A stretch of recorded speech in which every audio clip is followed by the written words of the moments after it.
அவர் தான் இந்த கேமராமேன் வந்து ரொம்ப ஃபேமஸான கேமராமேன் அப்படின்னு சொல்லலாம். என்ன ஸ்டுடியோ வச்சிருக்காரு? கார்முகில் ஸ்டுடியோ. எந்த ஊர்ல? தர்மபுரி. வீடியோ ஃபோன் நம்பர் வேணுமா?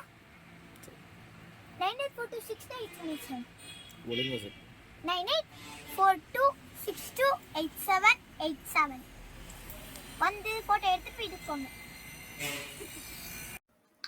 Hi, hello, welcome back to TNPSC preparation. So, என்ன சீரீஸ்னு பார்த்தீங்கன்னா 11th standard Polityல election and representation ஓட part 4 of the video.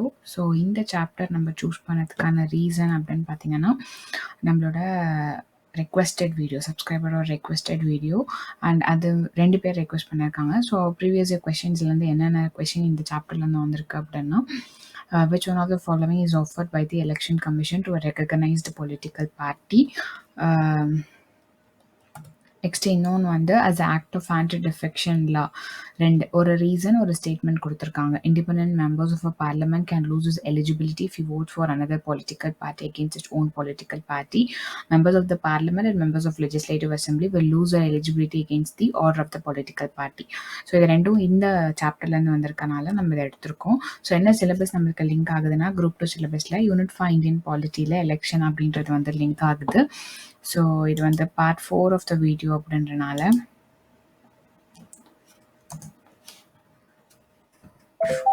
போகிறேன்.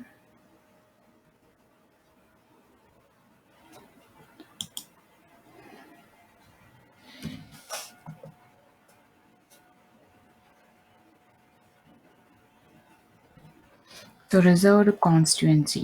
ஸோ இந்த ரிசர்வ் கான்ஸ்டியூன்சி எதுக்காக அப்படின்னு பார்த்தீங்கன்னா இந்த ஓப்பன் எலக்ட்ரல் காம்படிஷனில் வீக்கர் செக்ஷனில் இருக்க மக்களால் லோக்சபாக்காகட்டும் ஸ்டேட் லெஜிஸ்லேட்டிவ் அசம்பிளிக்காகட்டும் எலெக்ட் ஆகிறதுக்கான சான்ஸ் இல்லை. ஏன் அப்படின்னா அவங்கக்கிட்ட அதுக்கு தேவையான ரிசோர்ஸஸ், கல்வி, கான்டாக்ட் இதெல்லாம் வந்து அவங்களுக்கு இல்லை. ஸோ அதனால் அவங்களால கண்டெஸ்ட் பண்ணி வின் பண்ண முடியறதில்ல. ஸோ இந்த சுச்சுவேஷன் இந்த மாதிரி ஒரு ட்ராபேக் இருக்கனால நம்மளோட டெமோக்ராட்டிக் வந்து லெஸ் ரெப்ரசன்டேஷன், அதாவது அந்த வீக்கர் செக்ஷன் வந்து ரெப்ரசன்டேட்டிவ்ஸாக வராதனால, ரெப்ரசன்டேஷன் கம்மியாக இருக்கனால அது வந்து லெஸ் டெமோக்ராட்டிக்காக ஆகுது. ஸோ இதை ரெக்டிஃபை பண்ணுறதுக்காக நம்மளோட கான்ஸ்டியூஷன் மேக்கர்ஸ் வந்து சில சீட்ஸை வந்து சில மக்கள், அதாவது எஸ்சி எஸ்டிக்கு கேட்டகரியில் இருக்க மக்களுக்கு வந்து ரிசர்வ் பண்ணி வச்சுருக்காங்க.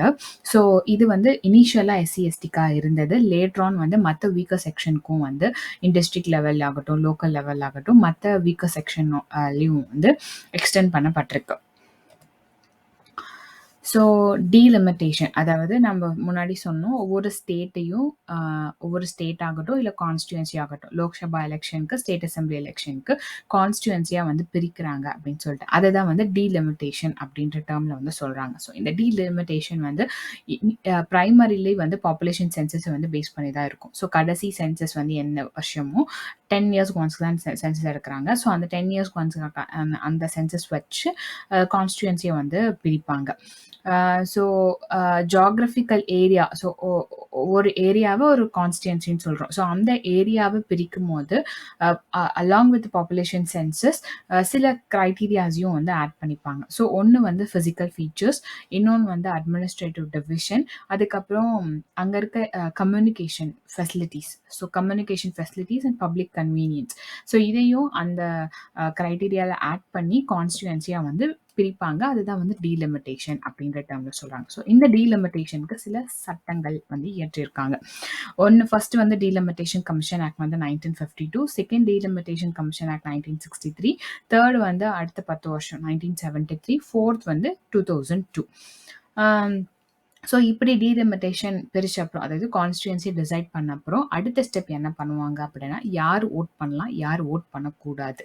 ஸோ இது வந்து கடைசி நாள் எலெக்ஷன் வரைக்கும் விட்டு வைக்க மாட்டாங்க. அண்ட் எவ்ரி இண்டிவிஜுவல் டிசைட் பண்ணுற மாதிரி விட்டு வைக்க மாட்டாங்க. ஸோ எலெக்ஷனை அனௌன்ஸ் பண்ணுறதுக்கு முன்னாடியே வந்து யாரெல்லாம் எலிஜிபிள் டு ஓட் அப்படின்றத ப்ரிப்பேர் பண்ணி எல்லாத்துக்கும் வந்து கொடுத்துருவாங்க. அதுதான் எலக்டோரல் ரோல் இல்லை ஓட்டர்ஸ் லிஸ்ட். ஸோ டெமோக்ராட்டிக் எலெக்ஷனோட ஃபர்ஸ்ட் கண்டிஷனே என்ன அப்படின்னா எல்லாருக்குமே வந்து ஒரு சமமான ஆப்பர்ச்சுனிட்டி வந்து இருக்கணும் அவங்களோட ரெப்ரசன்டேட்டிவ்ஸை சூஸ் பண்ணுறதுக்காக irrespective of the differences.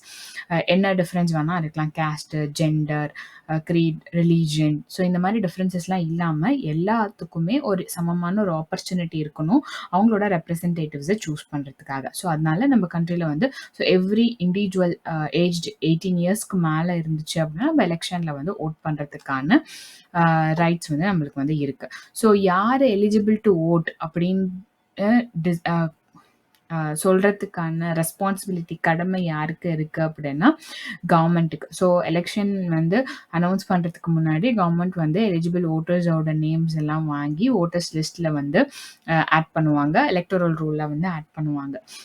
So in case already electoral ரோலில் இருக்க சில பர்சன்ஸ் வந்து இறந்துருந்தாங்கன்னா இல்லை வேறு பிளேஸ்க்கு மூவ் ஆயிருந்தாங்கன்னா அதையும் வந்து ரிமூவ் பண்ணுவாங்க. ஸோ இந்த கம்ப்ளீட் ரிவிஷன் வந்து ஒவ்வொரு 5 வருஷத்துக்கும் வந்து நடக்கும் அப்படின்னு சொல்கிறாங்க. ஸோ கடைசி ஃபியூ இயர்ஸில் வந்து எபிக் அப்படின்ற ஒரு சிஸ்டம் இன்ட்ரடியூஸ் பண்ணியிருக்காங்க, electoral photo identity card. So இதுதான் வந்து அந்த எபிக். ஸோ இது வந்து எலக்ட்ரானிக் ஃபார்மில் வந்து வந்துருச்சு. அதாவது ஒரு பிடிஎஃப் ஃபார்ம், பிடிஎஃபாக வந்து நம்மளோட ஓட்டர் ஐடியை வந்து மொபைலில் வந்து டவுன்லோட் பண்ணி டிஜிலாக்கரில் வந்து வச்சுக்கலாம். ஸோ நம்ம வந்து ஓட் பண்ண போகும்போது போலிங் அன்னைக்கு அதை வந்து எடுத்துகிட்டு போகலாம் அப்படின்னு வந்து சொல்கிறாங்க. ஸோ ஓட்டர் ஐடி தான் கம்பல்சரியாக, இந்த ஐடி தான் கம்பல்சரியாக வேணுமா அப்படின்னால மற்ற ப்ரூஃப்ஸும் நம்ம காமிச்சிக்கலான்னு சொல்கிறாங்க. மற்ற ப்ரூஃப், ஐடி ப்ரூஃப்னா ஆதார் கார்டு, அப்புறம் ரேஷன் கார்டு, டிரைவிங் லைசன்ஸ் இதையும் காமிச்சிட்டு நம்ம அந்த போலிங் அன்னைக்கு ஓட் பண்ணலாம் அப்படின்னு சொல்கிறாங்க.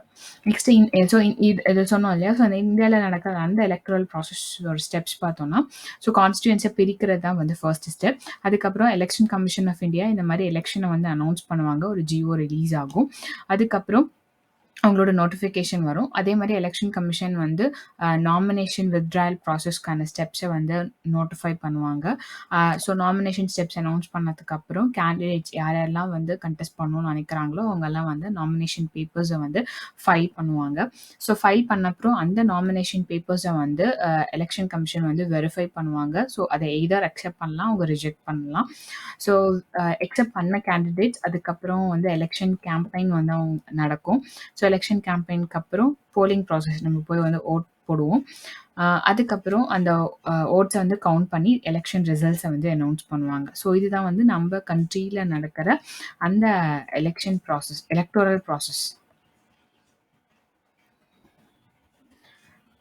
ஸோ இந்த இந்தியாவில் நடக்கிற எலெக்ஷன்ஸில் அண்டர்லைன் பிரின்சிபல்ஸ் என்ன அப்படின்னா, ஒவ்வொரு கான்ஸ்டியூன்சிக்கும் எலக்டோரல் ரோல் இருக்கும். ஸோ நம்ம வந்து 2 கான்ஸ்டியூன்சிலையும் ஓட்டராக இருக்க முடியாது. ஸோ தர்மபுரி ஒரு கான்ஸ்டியூன்சியாக இருக்குது, கிருஷ்ணகிரி ஒரு கான்ஸ்டியூன்சியாக இருக்குன்னா 2 கான்ஸ்டியூன்சிலையுமே ஓட்டராக வந்து நான் அந்த எலக்டோரல் ரோலில் ரெஜிஸ்டர் பண்ண முடியாது. ஸோ ஓட்டிங் ரைட்ஸ் யாருக்கு கொடுக்குறாங்க அப்படின்னா 18 இயர்ஸ் மேலான எவ்ரி சிட்டிசனுக்குமே வந்து அந்த ஓட்டிங் ரைட் வந்து போகுது. ஸோ அதனால் எலெக்ஷன் வந்து எதை பேஸ் பண்ணி இருக்குன்னா அடல்ட் சஃப்ரேஜ் வந்து பேஸ் பண்ணி இருக்கு.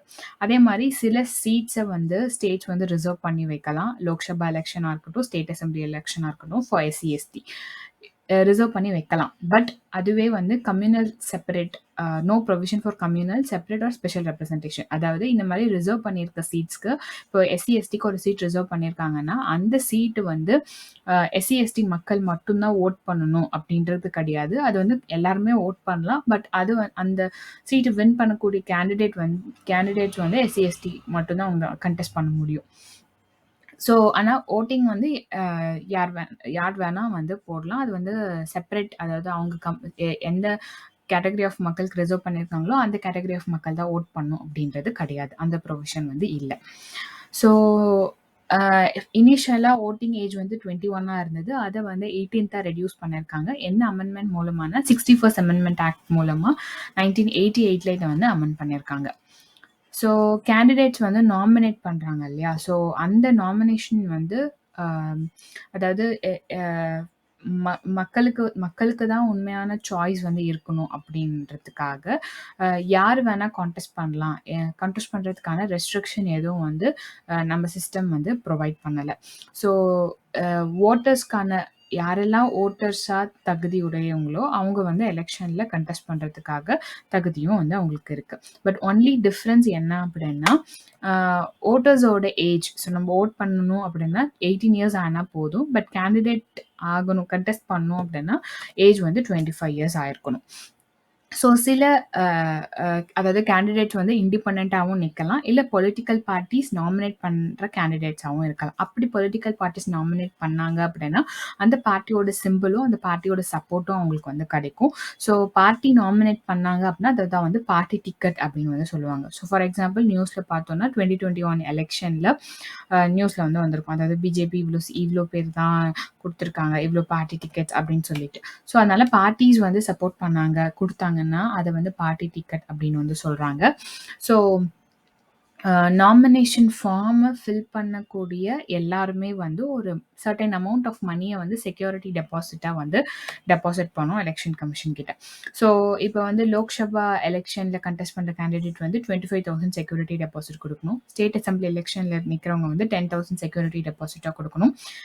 இதுவே எஸ்சி எஸ்டி கேண்டிடேட்ஸாக இருந்துச்சுன்னா உங்களுக்கு வந்து எஸ்சி கேண்டிடேட்க்கு 12,500 அண்ட் எஸ்டிக்கு வந்து 5,000. ஸோ இந்த மாதிரி செக்யூரிட்டி டெபாசிட் அமௌண்ட் வந்து கொடுத்துருக்காங்க.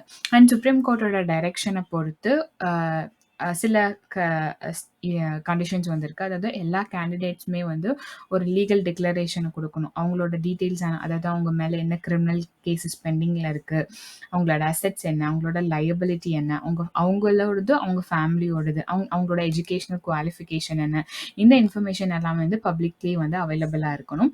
ஸோ தட் ஓட்டர்ஸ்க்கு வந்து ஒரு சான்ஸ் கிடைக்கும் டெசிஷன் எடுக்கிறதுக்கு. அவங்க கொடுத்துருக்க இன்ஃபர்மேஷனை வச்சு கம்பேர் பண்ணி யாருக்கு ஓட் பண்ணலாம் அப்படின்ற டெசிஷன் வந்து அவங்களால எடுக்க முடியுன்றதுக்காக இந்த இன்ஃபர்மேஷன் வந்து பப்ளிக்லி அவைலபிளாக இருக்கணும் அப்படின்னு சொல்லிட்டு சுப்ரீம் கோர்ட் வந்து டைரக்ஷன் கொடுத்துருக்காங்க. ஸோ இந்த வீடியோ இதோட முடியுது. இது உங்களுக்கு பிடிச்சிருந்தா லைக் பண்ணுங்கள், ஷேர் பண்ணுங்கள், சப்ஸ்கிரைப் பண்ணுங்கள். தேங்க்ஸ் ஃபார் வாட்சிங்.